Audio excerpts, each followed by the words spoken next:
So after a weekend off for some R&R, the F1 circus was back at it for another inner-city circuit, this time moving from the streets of Monte Carlo and heading to the streets of Baku, and the Azerbaijan Grand Prix. A race that's best known for chaos, castle sections, and what in hindsight is the crash that marks the beginning of the end for Daniel Ricciardo's career. Coming into the weekend, Max Verstappen held a 9-point lead over Charles Leclerc at the top, following on from the Dutchman's podium at Monaco,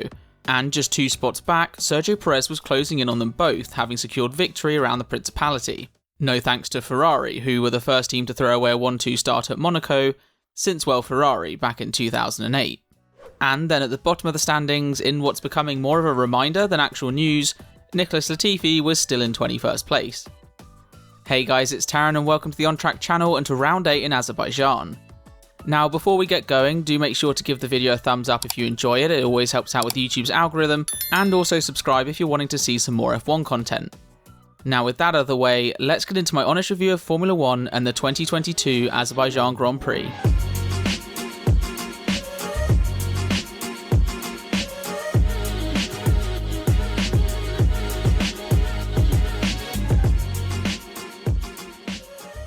So in the run-up to the event, we had a fair amount of talk surrounding Sergio Perez. First off was the announcement that the Mexican had signed a 2-year contract extension to remain as Max Verstappen's on-track servant. Sorry, I mean teammate, I think the script just auto-corrected to a more accurate wording. But the news of a deal came as no surprise to anyone, given how he started the year very well and now has a Monaco Grand Prix win, with the latter clearly evidenced by this clip of him trying to walk on a yacht, and an additional apology to his wife after some up-close dancing with some other women.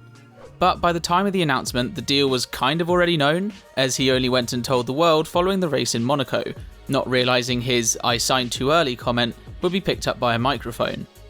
A bit further back, the talk turned to Daniel Ricciardo and his consistency, that is his consistently poor performance while at McLaren, with a bad weekend at Monaco following the comments from team boss Zak Brown that Ricciardo hadn't met the team's or his own expectations, and in response to that, the Aussie kinda just went, well, he's not wrong. Which of course means there's been plenty of talk about him potentially being replaced before the end of his contract in 2023, with McLaren having good young IndyCar drivers to replace him, and now seats to fill in Formula E, there's the idea he could head to the F1 driver graveyard, taking his talents, or what's left of them, to the electric series. Elsewhere, we had come across the news that Apple TV were planning to make a movie featuring Brad Pitt about an F1 driver, with a producer of none other than Lewis Hamilton, as seemingly with the year going as badly as it has been, the film industry seems like a more realistic route to success. And finally, at the back of the grid, there was the news that after failing to submit their finances on time for the budget cap 2021 season, Williams were fined $25,000, as if there weren't already enough things going badly at the team. Also, just as an added bonus for the build-up, I figured I'd let you guys properly know about the pre-race podcast, with weekly episodes featuring myself, Cars with Connor, CF Racing and Not Applicable F1, looking at the past weekend of racing as well as the imminent one too. So if you want some pretty chilled F1 fun to listen to or watch, head over there, I'll link it in the description. Now before getting to the sessions, we were informed that due to clashing with the 24 Hours of Le Mans, there would be reduced commentary teams covering the event, and as a result of this we would sadly all be subjected to increased levels of pooled arrester for the weekend. But onto the action, and as expected, the long straight in Baku had turned all these professional racing drivers into ragdolls, with the porpoising being oh so prominent and making the cars act like bouncy balls down towards turn 1. But one driver who wouldn't get much of a chance to experience said porpoising was Mick Schumacher, as early on in the session his Haas decided to turn itself into Baku's latest water feature, with a major leak ending his session. And when I say major leak, I think this qualifies. But he wasn't the only driver to find his session cut short, as Nicholas Latifi's Williams decided it would just be better off quitting as opposed to being driven round by the Canadian, as his car came to a halt and said nope, I've already had enough. And elsewhere in the session, not wanting to let his countrymen down, Lance Stroll figured he'd have some issues of his own, with the OG Daddy's Cash hitting the wall out of turn 15, but was lucky enough not to damage his car, which also meant that later in the session he was able to lock up and take to the runoff at turn 4, an idea he'd clearly picked up from Lewis Hamilton, as it was something the Brit did a little earlier as well. Into FP2, and drivers wasted no time finding the runoff areas, with the first of those being Lando Norris, going deep at turn 3 and bailing out of the corner before he did any damage. But this tactic has a downside, as in order to get back on the track he'd have to navigate the turn 3 escape road, and if anyone is familiar with this man, you'll know it's not the easiest of tasks. with the McLaren requiring a 20-point turn before it could rejoin the racetrack. And then later on, in the space of a few minutes, we had drivers all simultaneously deciding to explore the escape roads, with Vettel deep into turn 1, Mick Schumacher off at turn 4, then Sergio Perez at turn 1, Leclerc off at turn 7, and then Checo off again at turn 15, and then Stroll at turn 15, and Carlos Sainz also bailing at turn 15, because apparently sticking to the track is overrated. But none of these incidents were as strange as the one that Alex Albon would be producing, as he decided that in a flat out section of the track, he'd just drive into the wall, as he clipped the inside of the turn 17 kink, which broke the track rod and forced some repairs. But away from the incidents, it was the usuals at the top, along with the Alpines poking their noses in thanks to a great straight line speed setup, with the pink and blue cars looking to make good use of the long Baku straight. On to Saturday, and a session that usually would begin at midday for me in the UK, but was delayed given the F2 race overran, a race won by the Mercedes junior Frederik Vesti, so who'd have thought that the team's first win would come in F2 rather than F1. But because of the delay, given technical rules and blah blah blah blah, it would also delay qualifying by at least 15 minutes.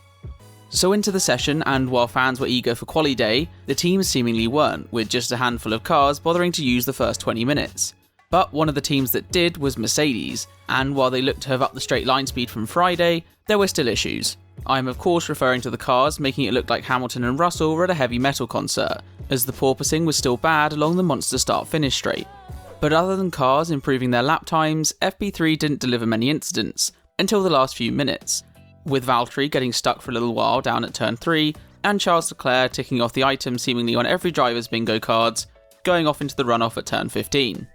And to round out the session, we had an angry Max Verstappen. I know that statement usually applies to every weekend, but in this case it was quite justified, as while on a fast lap he was blocked by an Alpine in the castle section, throwing away any chance to top the times. And talking of times, at the end of FP3, leading the way before qualifying was Sergio Perez, with the usuals in behind, though a team looking like they might just be doing a bit better was McLaren, as Lando sat in 5th and Ricciardo was just behind in 6th.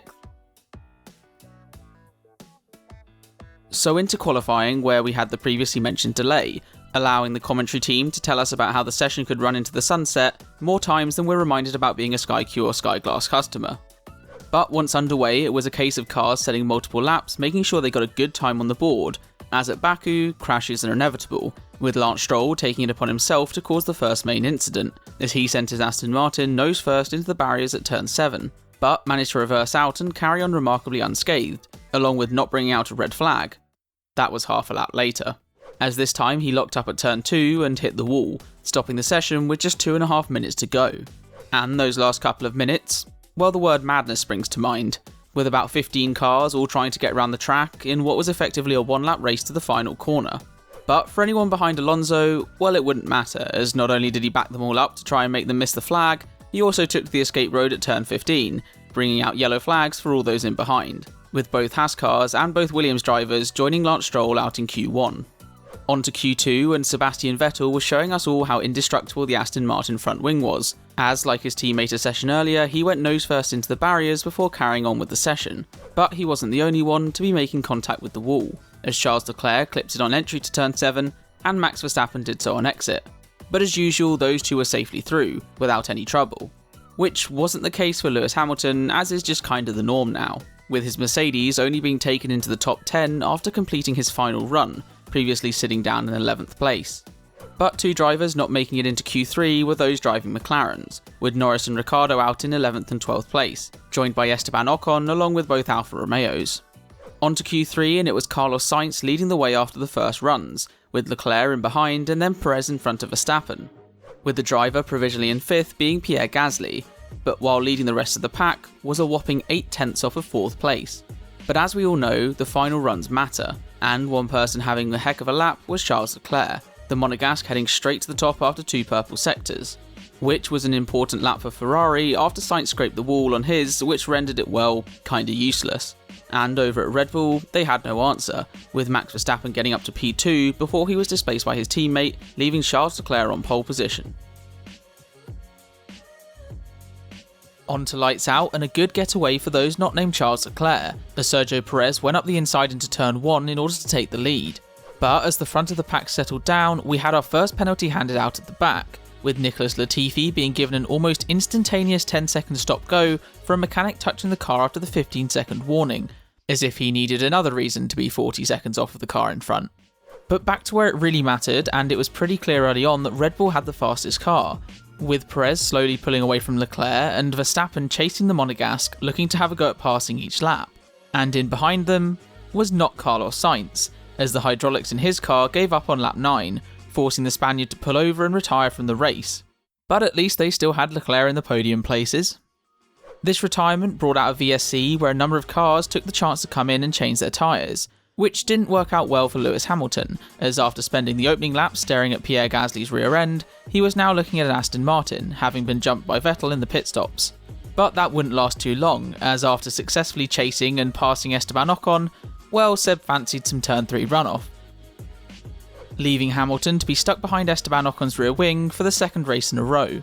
Someone not stuck though was Max Verstappen, as with Leclerc pitting out of the way he had caught up to Perez, and you all know what's coming next, don't you? To be fair, it was probably the right decision in this scenario. At Ferrari, after taking the opportunity to pit under Sainz's VSC, Leclerc was leading the race once the Red Bulls had also stopped. But if you're a Ferrari fan, it's at this point I would advise you to pause the video, go buy some tubs of ice cream, and prepare for some tears while watching the next clip. As for the second time in 3 races, while in the lead, Charles Leclerc had his engine completely die on him, leaving the former championship leader to pull into the pits, retire the car, and resign to the fate that being a Ferrari driver comes with. But he wasn't the only car to have issues, as a couple laps later, Zhou Guanyu had to retire his Alfa Romeo while having a pretty decent race, as clearly the main thing he's picked up after learning from Valtteri Bottas is the ability to have horrendously poor luck. And a few laps later, another Ferrari power unit had engine issues, with Kevin Magnussen forced to retire the car. But while race ending, those issues weren't as strange as that from Yuki Tsunoda's rear wing, with the team seemingly going for a mid-race rebrand, changing the name from AlphaTauri to just, well, Alpha. However, the damage was significant enough for the car to have to be brought in for repairs, but would it be a quick part change or maybe a retirement for him? Nah mate, just tape that up and get going. Well, at least that's what I'm presuming was said on the pit wall. But besides the move from Hamilton to overtake Pierre Gasly for 4th, not much else really went on in the late stages, which left Red Bull to take yet another 1-2 and climb to an 80-point lead in the championship, also meaning that this year we've had more Max Verstappen wins from a Charles Leclerc pole than actual Leclerc ones. Anyways, that's all for now. Thank you very much for watching. Don't forget to give the video a thumbs up and subscribe. Make sure you check out the pre-race podcast, that's linked in the description. But until next time, take care.